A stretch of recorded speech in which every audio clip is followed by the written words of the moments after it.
ધોરણ 5ની અંદર ઇંગ્લિશ ગ્રામરમાં ધ પ્રેઝન્ટ કન્ટિન્યુઅસ ટેન્સ એ ચેપ્ટર આપણે આજે લઈશું. પ્રેઝન્ટ કન્ટિન્યુઅસ ટેન્સ એટલે કે ચાલુ વર્તમાન કાળ. તમે કહેશો કે સર ચાલુ વર્તમાન કાળ એટલે શું? તો આપણે એના માટે પહેલા જ નક્કી કરવું પડે કે જે ક્રિયા ચાલુ હોય તેને ચાલુ વર્તમાન કાળ કહેવાય. જેમ કે અત્યારે હું તમને ભણાવી રહ્યો છું, એ ક્રિયા પણ કેવી છે? ચાલુ છે, તો એને ચાલુ વર્તમાન કાળ કહીશું. હવે સૌ પ્રથમ પહેલા આપણે આની વાક્ય રચના લઈશું. વાક્ય રચનાને અંગ્રેજીમાં ફોર્મ્યુલા આપણે કહીએ છીએ. વાક્ય રચના ગુજરાતીમાં કરીએ તો કર્તા વત્તા ઇઝેમાર વત્તા ક્રિયાપદ વત્તા આઈએનજી વત્તા કર્મ અને વત્તા અન્ય શબ્દો. શરૂઆત હોય ને એટલે વાક્ય રચના કરવી જરૂરી છે, પછી ધીમે ધીમે બધું આવડી જાય. અંગ્રેજીમાં આપણે ફોર્મ્યુલા કરીએ તો subject plus is am are plus V1 plus ING plus object plus other words. Subject એટલે કે કર્તા. સબ્જેક્ટનો આખો સ્પેલિંગ નથી લખ્યો, SUB લખવાનું એટલે સબ્જેક્ટ. પછી V1 એટલે કે ક્રિયાપદ. ઓબ્જેક્ટમાં પણ આખો સ્પેલિંગ નથી લખ્યો, OB લખ્યો છે. ઓબ્જેક્ટ એટલે કર્મ અને અન્ય શબ્દો એટલે અધર વર્ડ્સ. એમાં અધરનો O અને વર્ડ્સનો W. આ ફોર્મ્યુલા છે. પણ મેઇન વસ્તુ જે છે ને એ ઇઝ એમઆરની છે કે ઇઝ કોની જોડે આવે, એમ કોની જોડે આવે અને આર કોની જોડે આવે. અને બીજું આમાં ધ્યાન રાખવાનું છે કે V1 જોડે જે આઈએનજી લગાડવાનો છે તો એ આઈએનજી ના પણ આપણે નિયમો કરવા પડે. જ્યારે આપણે પ્રેઝન્ટ કન્ટિન્યુઅસ ટેન્સ ચાલે તો આ બે વસ્તુનું આપણે ધ્યાન રાખવું પડે. એક ઇઝેમરમાં ઇઝ કોની જોડે, એમ કોની જોડે અને આર કોની જોડે આવશે. અને આઈએનજી ના નિયમો કયા છે એ જોવાના છે. પહેલા આપણે ઇઝેમર વિશે જોઈશું.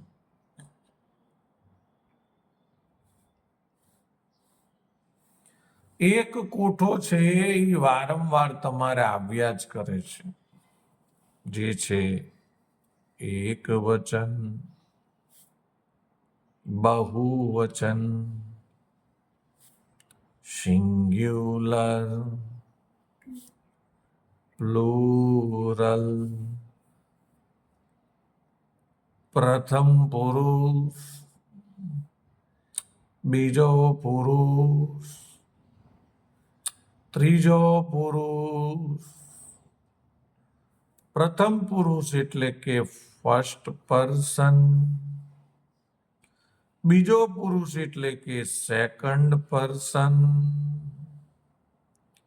ત્રીજો પુરુષ એટલે કે થર્ડ પર્સન. આખો સાહેબ કોઠો બનાવવાનો હોય છે અને ધ્યાન રાખજો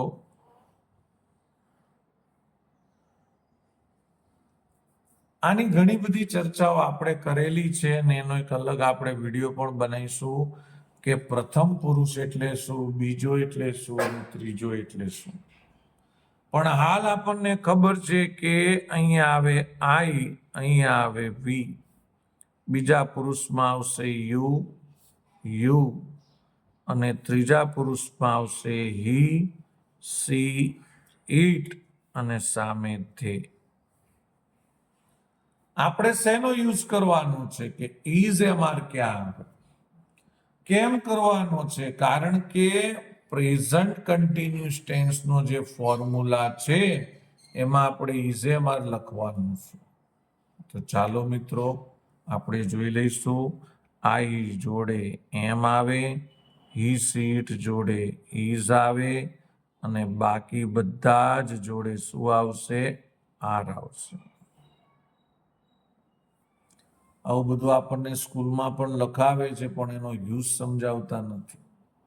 પછી કોઈ સ્કૂલોમાં ગીતડાય ગવડાવે.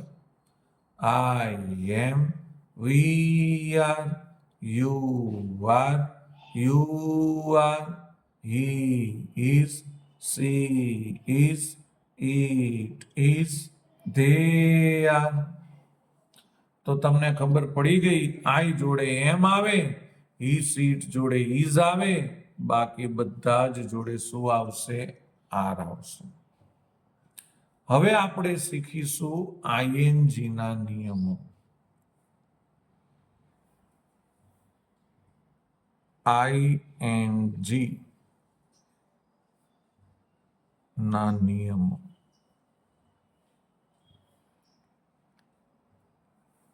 શેના નિયમો? આઈએનજી ના નિયમો.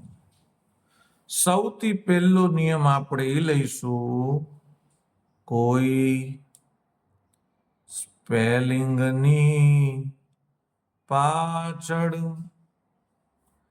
ઈ આવે તો તેને નીકાળીને આઈએનજી લાગશે. કોઈ સ્પેલિંગની પાછળ ઈ આવે તો આપણે તેને નીકાળી દેવાનો અને એની જગ્યાએ શું લગાડી દેવાનું? આઈએનજી લગાડી દેવાનું. તો ચાલો મિત્રો પાછળ ઈ આવે એવા સ્પેલિંગ લઈશું. DANCE, dance. ડાન્સમાં જો પાછળ ઈ આવે તો એ નીકળી જશે. જો મિત્રો આ પ્રવૃત્તિ એવી છે ને, ડાન્સ, કોઈ એવું છોકરું ના હોય કે ના ગમતું હોય, નાચતા ના આવડતું હોય ને એને આ ગમે ડાન્સ. પછી આવે છે રાઈટ, બહુ ઓછા લોકોને ગમે. પાછળ જો ઈ છે ઈ નીકળી જશે અને એની જગ્યાએ ડાયરેક્ટ શું મૂકવાનું? રાઇટિંગ. પછી આપણે લઈશું ગીવ. પાછળ ઈ છે ઈ નીકળી જાય, એની જગ્યાએ થઈ જાય આઈએનજી, થઈ ગયું ગિવિંગ. અને પછી છે મેક. આ તો તમને આવડવું જ પડ્યો. 21મી સદીમાં મેકની બહુ જરૂર પડે. મેક એટલે બનાવવું, અને બનાવતા તો આવડવું જ પડે આપણે. ઈ નીકળી જાય, MEKING. હવે આવે છે બીજો નિયમ. આ નિયમમાં કઈ છે જ નહીં મિત્રો. આ બીજો નિયમ કેવો છે તો સાંભળો. કોઈ સ્પેલિંગની પાછળ વ્યંજન હોય અને તેની આગળ સ્વર હોય. સ્વર કેટલા છે તમને ખબર છે? AEIOU. અને વ્યંજન કેટલા છે? AEIOU સિવાયના જેટલા પણ મૂળાક્ષરો હોય, લેટર હોય ABCD ના, તે આપણે કરી રહ્યા છે નિયમ. શેનો નિયમ કરી રહ્યા છે? આઈએનજી નો. કોઈ સ્પેલિંગની પાછળ વ્યંજન હોય અને તેની આગળ સ્વર હોય તો છેલ્લો મૂળાક્ષર 2 વાર લખીને આઈએનજી લગાડવું. લગાડવું, લાગશે, આવું ગમે તે તમે લખી શકો. કોઈ સ્પેલિંગની પાછળ વ્યંજન હોય અને તેની આગળ સ્વર હોય તો છેલ્લો મૂળાક્ષર 2 વાર લખીને આઈએનજી લગાડવું. તો ચાલો આપણે એનું એક એક્ઝામ્પલ લઈશું. રન. તમે જોઈ શકો છો આ વ્યંજન છે, વ્યંજન, રંજન નહીં. અને એની આગળ આ સ્વર છે. જો સ્વર પાછો એક જ વાર હોવો પડે, 2 વાર આવે જ ના ચાલે. આ વ્યંજન છે, એની આગળ સ્વર છે, તો આપણે શું કરવાનું? છેલ્લો જે અક્ષર છે એને 2 વાર લખીને આઈએનજી કરી દેવાનું. ગુજરાતીમાં મૂળાક્ષર કહેવાય અને અંગ્રેજીમાં લેટર કહેવાય. એવું જ છે ક્લેપ. છેલ્લો જે વ્યંજન એની આગળ સ્વર, તો આપણે છેલ્લો લેટર ડબલ લખીને આઈએનજી કરી દેવાનું. કેમ ડબલ કરીએ છીએ? કારણ કે વ્યંજનની આગળ શું છે? સ્વર છે, એટલે છેલ્લો લેટર ડબલ થઈ જાય. આવો જ આપણે એક સ્પેલિંગ લઈશું, પુટ. છેલ્લો લેટર એનો વ્યંજન છે ને આગળ સ્વર છે, તો છેલ્લો લેટર ડબલ થઈ જશે અને આઈએનજી. તો મિત્રો તમે જોયું, 2 નિયમો આપણે કર્યા કે જો કોઈ સ્પેલિંગની પાછળ ઈ હોય તો ઈ નીકળી જશે અને આઈએનજી લાગશે. અને બીજો નિયમ શું હતો? જો કોઈ સ્પેલિંગની પાછળ વ્યંજન હોય અને તેની આગળ સ્વર હોય તો છેલ્લો લેટર 2 વાર લખીને આઈએનજી કરવું. હવે આવે છે ત્રીજો નિયમ. ત્રીજો નિયમ તો બહુ સહેલો છે, તમે પાકું કરતા રહેજો ભેગા ભેગું. એ ઉપર મુજબના એકેય નિયમો ના લાગે તો માત્ર આઈએનજી લાગે. કેટલું સરસ છે. એ ઉપર મુજબના એકેય નિયમો ના લાગે તો માત્ર આઈએનજી લાગે. કેવી રીતે? તો જુઓ, ફૂલ છેલ્લે ઈ છે ના, પહેલો નિયમ નથી. છેલ્લે વ્યંજન છે પણ એની આગળ સ્વર છે ના, બીજો નિયમ એ નથી. અને એકે નિયમો ના હોય તો માત્ર ને માત્ર આઈએનજી લાગશે. પછી આપણે વાત કરીશું ફ્લાય. અહીં તમે જુઓ, વાય છે ના ઈ છે અને વ્યંજન છે તો એની આગળ સ્વર નથી, તો મિત્રો એકે નિયમ ના લાગે તો પાછળ આઈએનજી. હજી એક લઈ લઈએ આપણે, ક્લાઇમ્બ. જો છેલ્લો ઈ નથી એટલે પહેલો નિયમ નથી, અને છેલ્લે વ્યંજન છે પણ આગળ સ્વર નથી એટલે બીજો નિયમ નથી, માત્ર પાછળ લાગી જશે આઈએનજી. તો સમજી ગયા મિત્રો, આઈએનજી ના આપણે 3 નિયમો કર્યા. હવે આપણે આગળ વધીશું. એક્સરસાઇઝ 1. કૌંસમાં આપેલા ક્રિયાપદોના ચાલુ વર્તમાન કાળના રૂપો વડે ખાલી જગ્યા પૂરો. કોઈ વાંધો નહીં, ડોન્ટ વરી. અહીંયા નીતિન છે, નીતિન હીમાં આવે અને હી જોડે શું આવે? ઈઝ આવે. અને બ્રેકેટમાં શું આપ્યું છે? રન. કયો નિયમ છે ખબર છે? બીજો નિયમ. છેલ્લે વ્યંજન છે ને એની આગળ સ્વર છે, તો આપણે શું કરવાનું? છેલ્લો લેટર ડબલ કરીને આઈએનજી કરવાનું.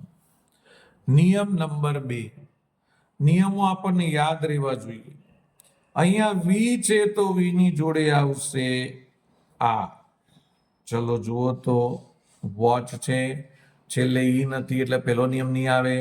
અહીંયા વ્યંજન છે પણ એની આગળ સ્વર નથી એટલે બીજો નિયમ નહીં આવે. એકે નિયમ ના આવે તો ત્રીજો નિયમ આવશે. અને ત્રીજો નિયમ શું હતો? પાછળ આઈએનજી લાગશે. કિરણ. કિરણ ઈ સી માં આવે તો આપણે લખવાનું ઇઝ. અને એની સામે જોઈશું રિંગ છે, પહેલો નિયમ નહીં આવે, પાછળ ઈ નથી. બીજા નિયમ એવો હતો કે વ્યંજનની આગળ સ્વર હોય, એ પણ નથી. બે નિયમો ના આવે તો આપણે ત્રીજો નિયમનો ઉપયોગ કરવાનો. મિત્રો ધ્યાન રાખજો, વારંવાર નિયમો તમને નહીં ગણાવું. આઈ છે, આઈ જોડે શું આવે? એમ. અહીંયા સ્કીપ છે. બીજો નિયમ છે, જો વ્યંજનની આગળ સ્વર છે, આઈ સ્વર છે, વ્યંજનની આગળ સ્વર હોય તો છેલ્લો લેટર ડબલ કરી દેવાનો. SKIPPING. થઈ ગયું ને સ્કીપિંગ? હવે આપણી સમક્ષ આદિત્ય રાજગોર, જે ક્રિકેટના બેસ્ટમેન છે સારા એવા, અને શ્રેયા ચૌધરી, જે ખોખોના બેસ્ટમેન છે, સારા ખેલાડી છે, બેસ્ટમેનની ખેલાડી છે. તો એ બંને જણા પોતાની રમતમાં તો આગળ પડતા છે, ભણવામાં જોઈએ. તો પહેલા આપણે શ્રેયાને પૂછીશું, the children blank their hands clap છે. આર બીજો નિયમ છે, બરાબર છે, એટલે ડબલ પી થશે ને આઈએનજી. ખૂબ સરસ શ્રેયાબેને પરફોર્મન્સ આપ્યું છે. હવે આપણે આદિત્યભાઈને પૂછીશું, the boys blank chess. Are કેમ લીધું કહો? કારણ કે પ્લુરલ છે. યસ, પ્લુરલ છે, ઘણા બધા છે. પ્લેઇંગ કયો નિયમ લાગશે? ત્રીજો. મિત્રો ત્રીજો નિયમ જ લાગશે. એનું કારણ કહું, વાય અને ડબલ્યુ આવે ને એમાં કોઈ દિવસ ડબલ થાય નહીં. એક ચોથો નિયમ આપણે એમાં એડ કરવા જેવો હતો. ચાલો કરી જ દઈએ. ચાલો આઈએનજી નો ચોથો નિયમ આપણે એડ કરી દઈએ. જ્યારે સ્પેલિંગની પાછળ વાય કે ડબલ્યુ હોય ત્યારે માત્ર આઈએનજી લગાડવું. પ્લે. ભલે આ વ્યંજન છે ને એની આગળ સ્વર છે, પણ ડબલ ના થાય. જ્યારે વાય અને ડબલ્યુ દેખાય ને એટલે બહુ વિચારવાનું નહીં, પાછળ આઈએનજી જ લગાડવાનું. એવું જ છે ડ્રો. ભલે આ વ્યંજનને આગળ સ્વર છે, પરંતુ જ્યારે પણ ડબલ્યુ હોય એટલે બહુ વિચારવાનું નહીં, પાછળ શું લગાડવાનું? આઈએનજી. તો આ એક નિયમ બાકી રહી ગયો હતો. પાછા આપણે એક્સરસાઇઝ તરફ પ્રયાણ કરીશું. ચલો બોલો, મોહન બ્લેન્ક ધ ડોર. ઈસ અને પહેલો નિયમ છે ઈ છે, બરાબર છે, ઈ નીકળી જશે. સરસ મજાના ખોખોના બેસ્ટમેન, સોરી, ખોખોના ખેલાડી પરફોર્મન્સ આપે છે. ફાધર બ્લેન્ક ટુ નડી યાદ. તો બોલો, ફાધર ઈમાં very good, is. Well done, well done. પછી તો અને પછી આ ગો હે તો ગોઈંગ. યસ, બહુ સરસ સમજાવ્યું આદિત્યભાઈએ. શ્રેયાબેનને પૂછીશું. ચલો વી છે, વી તો આર. વી જોડે આવશે આર. ને આ હે ને બીજો નિયમ છે. કયો? યસ, પુલ. બીજો નિયમ નથી મારી બેન, ત્રીજો નિયમ છે. તેમાં આઈએનજી. એકે નિયમ ના લાગે ત્યારે પાછળ આઈએનજી લાગે એવો ત્રીજો નિયમ છે. ચલો હવે આગળ આપણે આદિત્યને પૂછીશું. આઈ હે તો એમ લગાઈ દેવાનો અને ડાન્સમાં ઈ નીકાળીને આઈએનજી ડાન્સિંગ. યસ, આમાં ઈ નીકળી જશે. કયો નિયમ છે ઈ? પહેલો. પહેલો નિયમ. ખૂબ સરસ, છોકરાઓ જવાબ આપી રહ્યા છે. વિવેક બ્લેન્ક કે લેટર. Vivek is. ઇઝ. અને આ પહેલો નિયમ છે એટલે આઈએનજી લગાડવાનો, ઈ નીકળે. વેરી ગુડ, બહુ જ સરસ પરફોર્મન્સ છે. The baby blank. તો બેબી ઈસીમાં આવે એટલે ઈઝ અને ક્રાઇમ. વાય ને તો ચોથો નિયમ. બેબી રડે છે. બેબીને બોર્નવિટા પીવડાવો, બેબી મૂડમાં નથી. The monkeys blank on the car. Monkey are. Yes. અને આ બીજો નિયમ છે. બીજો નિયમ છે કારણ કે સીટ છે અહીંયા વ્યંજન છે, વ્યંજનની આગળ સ્વર છે એટલે ડબલ કરીને આઈએનજી લાગશે. અને અહીંયા આર એટલા માટે લીધો કારણ કે મંકીઝ છે, ઘણા બધા છે. ચલો ભાઈ, આઈ એમ ક્લીનિંગ. આઈ જોડે એમ આવશે. કયો નિયમ લાગશે ભાઈ? ત્રીજો નિયમ. કારણ કે પહેલો ને બીજો નિયમ લાગતો નથી એટલે ત્રીજો લાગશે. ચલો આગળ આપણે my friends blank to my house. Are. Yes, are. અને આ પહેલો નિયમ છે એ નીકાળીને આઈ એમ. પહેલો નિયમ એ નીકાળીને તમે જુઓ આ છોકરાઓ નિયમ સાથે બોલે છે, એનો મતલબ એમને નિયમ આવડે છે. નિયમ આવડવા બહુ જરૂરી છે. ચલો આગળ બોલો ભાઈ. ધ ટીચર ઇઝ માં આવે યસ, ઇઝ આવશે. અને સ્ટેન્ડિંગ. કયો નિયમ લાગશે ભાઈ? એન્ડ તો ત્રીજો નિયમ. વેરી ગુડ, ત્રીજો નિયમ. ચલો હવે આગળ તમારો વારો. હી તો ઈસ આવશે. ઈ જોડે આવશે, ઇઝ વેરી ગુડ. ને આ પહેલો નિયમ છે એટલે એ નીકાળીને યસ, આમાં ગીવમાં પાછળ ઈ છે તો ઈ નીકાળીને આઈએનજી નિયમ નંબર 1. પછી તે હે તો આર લગાડવાનો. Yes, very good. અને રાઈડમાં પહાડ ઈ હે તો ઈ કાઢીને આઈએનજી. યસ, રાઈડમાં ઈ છે તો ઈ નીકળી જશે. કયો નિયમ છે ભાઈ? પહેલો. પહેલો નિયમ. પછી સોનાલી સીમા આવે તો ઈસ આવશે. અને ડ્રાઈવર હે તો માં ઈ નીકાળીને આઈએનજી લાગશે પહેલો. ઈ નીકળી જશે. Very good. ચલો હવે તમારો ટર્ન ભાઈ. યુ હે તો આર આવે. યસ, યુ છે તો આર આવશે જ. અને સ્ટેન્ડિંગ. ચલો કયો નિયમ? બરાબર છે, ત્રીજો નિયમ. Very good. 21મો. મી તેમાં ઈસ આવશે. ઈઝ આવશે જ. આવે એટલે. અને કિક હે એટલે ઈ ત્રીજો નિયમ હે એટલે માત્ર આઈએનજી લાગશે. પાછળ આઈએનજી લગાડવું જ પડે. ચલો આગળ ભાઈ તમારો ટર્ન. તે ઈ છોકરો હે એટલે ઈઝ આવે. ઈઝ આવશે. અને બ્રશિંગ. કયો નિયમ? ત્રીજો. ત્રીજો નિયમ. તમારો વારો બેન. યુ હોય તો આર આવશે. અને ફ્લાય હે તો ચોથો નિયમ હે એટલે આઈએનજી લાગશે. Very good. આપણે ચોથા નિયમમાં છેલ્લે કીધું હતું કે વાય કે ડબલ્યુ હોય તો કશું જોવાનું નહીં, માત્ર ને માત્ર આઈએનજી ભાઈ. મધર સીમાં આવે એટલે ઈજ લગાવવાનું. ઈઝ લગાડવાનું. અને બેક ની પાછળ ઈ હે તો ઈ કાઢીને આઈએનજી. યસ, ઈ નીકળી જશે. કયો નિયમ? પહેલો. પહેલો નિયમ. આઈ હે તો એમ આવશે. અને સીટ હે તો ઈ બીજો નિયમ આવશે, સીટિંગ. યસ, બીજો નિયમ. વ્યંજનની આગળ સ્વર છે તો ડબલ કરી દઈશું. Very good. ઈ ઇઝ અને ડ્રિંકિંગ.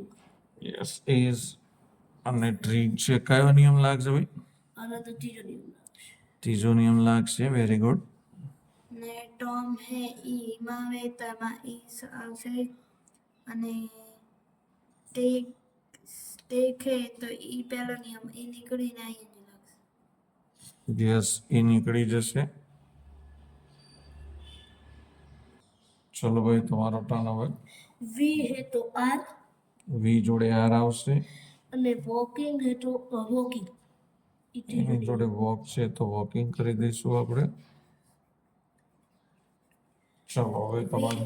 વી હે તો આર. વી જોડે આર આવશે. અને ત્રીજો નિયમ હે તો આઈએનજી. યસ, ત્રીજો નિયમ. કિરણ હે તો ઇઝ અને ટોકિંગ. ત્રીજો નિયમ. ટોક છે ત્રીજો નિયમ, માત્ર આઈએનજી લાગશે. તે હે તો આર અને પહેલો નિયમ હે તો એ નીકાળીને એન જ લાગશે. ઈ નીકળી જશે. કયો નિયમ છે? પહેલો નિયમ. Very good. હવે બીજી એક્સરસાઇઝ છે, વાક્યોને પ્રશ્ન વાક્યમાં ફેરવીને યસ અને નો માં ઉત્તર આપો. They are singing. હવે પ્રશ્ન વાક્ય માટે આ આર પહેલા લખી દીધું, એનો એ કેપિટલ, પછી ધે લખ્યું એનો T small. Are they singing? પછી yes yes they are, no they are. ચાલો તમને એક સેન્ટેન્સ શીખવાડીશ. Varun is running. તો પહેલા આપણે લખી દઈશું ઇઝ, પછી આવશે વરુણ. પણ વ્યક્તિનું નામ હોય ને તો એનો વી કેપિટલ જ રહે, ગમે ત્યાં હોય સેન્ટેન્સમાં, કારણ કે એ પ્રોપર નાઉન છે. તો અહીં લખીશું વરુણ ઇઝ વરુણ રનિંગ. બોલવાનું એવી રીતે કે ક્વેશ્ચન જેવો ભાવાર્થ આવે. Is Varun running. હવે આપણે બનાવીશું યસ થી યસ અને પછી બનાવીશું નો. વરુણ છોકરો છે એટલે હી આવશે, અને અહીંયા ઇઝ છે તો અહીંયા લખવાનું ઇઝ, અને અહીંયા ઇઝ નોટ નું શોર્ટ ફોર્મ છે ઇઝન્ટ. ઓકે, હજી એક હું તમને શીખવાડું છું, પછી બોલવાનું. We are studying. તો પહેલા આપણે લખી દેવાનું આર, સેન્ટેન્સનો પહેલો લેટર કેપિટલ, પછી વી આવે એનો ડબલ્યુ સ્મોલ. આર વી સ્ટડીંગ? શું બોલવાનું? આર વી સ્ટડીંગ. પછી આવશે યસ અને નો. વી છે તો વી આર, અને અહીંયા વી આરન્ટ. આર નોટ નો શોર્ટ ફોર્મ આરન્ટ. બોલો. પહેલા લખ્યું છે Neha is writing a poem. તો નેહા પહેલા લેવાનું ઇઝ, નેહા પછી લખવાનું Neha writing a poem. Yes, બહુ સરસ બોલ્યા. Is Neha writing a poem? તો પછી ક્વેશ્ચન માર્ક. નેહા સી, હા, યસ નેહા સી હે તો સી ઇઝ. અને no she isn't. She isn't. ખૂબ સરસ બોલ્યા છે આદિત્યભાઈ. હવે શ્રેયાબેન બોલશે, હું પેલા રીડ કરું છું. The dog is barking. Is the dog barking? Barking, પેલા ઇઝ આવે, પછી ધ ડોગ આવે અને બાર્કિંગ. પણ એમને ક્વેશ્ચન જેવો ભાવાર્થ નથી કર્યો. ઇઝ ધ ડોગ બાર્કિંગ એમ બોલવું પડે. Yes. યસ. હવે ડોગ છે એ ઈટમાં આવે, તો તો it it is. Is. No, no it isn't. It isn't. બોલો તમે. Are you talking loudly? Yes, પહેલા આર આવી જશે, એનો એ કેપિટલ, પછી યુ આવશે વાય સ્મોલ, પછી આવશે talking loudly. Are you talking loudly? Yes, yes. we are. હવે આમાં છે ને થોડુંક છે. યુ આર ટોકિંગ લાઉડલી, શું તમે મોટેથી બોલી રહ્યા છો? આપણને પૂછે ને તો યુ નો આઈ થઈ જાય, તો આપણે લખવાનું yes I M. No I am not. આમ તો છે ને એમન્ટ થાય છે, પણ એમન્ટ કરતા એમ નોટ લખવાનું. ચલો હવે શ્રેયાબેનને આપણે પૂછીશું. The children are laughing. Are the children laughing? પહેલા આર આવશે, The પછી આવશે laughing. The children, Laughing. અને પછી laughing. Are the children laughing? Yes. The children માટે શું વપરાશે? ઘણા બધા હોય તો they they are. no No, they aren't. they are. તો મિત્રો જોતામાં આપણે આ ચેપ્ટર પૂરું કરી દીધું. વારંવાર જોજો. ફોર્મ્યુલા અને એના વાક્ય રચના પાકી કર્યા બાદ એના નિયમો પણ કરજો. બાય.